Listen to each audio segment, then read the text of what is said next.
Bersamaan dengan penyuntikan vaksin COVID-19 dosis pertama bagi awak media baik cetak maupun elektronik di Palembang, Wakil Wali Kota Palembang Fitriyanti Agustinda juga turut melakukan penyuntikan vaksin COVID-19 dosis kedua pada Senin 15 Maret 2021 di Rumah Dinas Wali Kota Palembang. Kesempatan ini ditinjau langsung oleh Wali Kota Palembang Harnojoyo serta Sekda Kota Palembang Ratu Dewa.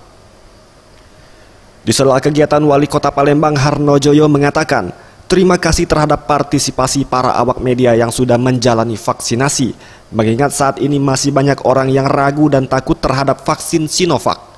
Diharapkan dengan gerakan awak media untuk divaksin dapat memberikan motivasi kepada masyarakat untuk tidak takut melaksanakan vaksinasi.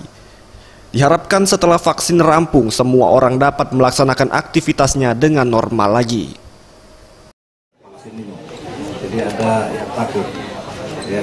Mudah-mudahan dengan teman-teman wartawan yang telah divaksin ini akan memberikan motivasi kepada masyarakat nantinya untuk tidak takut melaksanakan vaksinasi.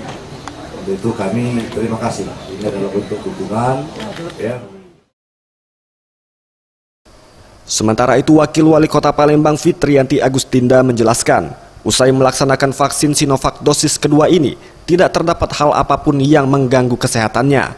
Sedikitnya vaksinasi ini diikuti oleh sekitar 100 orang awak media yang selama ini menjadi garda terdepan dalam penyampaian informasi di pemerintahan Kota Palembang. Kendati sudah divaksin, dirinya mengingatkan kembali agar tetap menerapkan protokol kesehatan sehari-hari. Sepanjang ini alhamdulillah tidak ada. Dan kegiatan hari ini memang kita lakukan berbarengan dengan kawan-kawan media wartawan ya. Kalau tidak salah ada lebih kurang sekitar 100 wartawan dari media cetak, elektronik yang ikut dalam arti pelaksanaan vaksinasi semua. Tim Liputan Sriwijaya TV.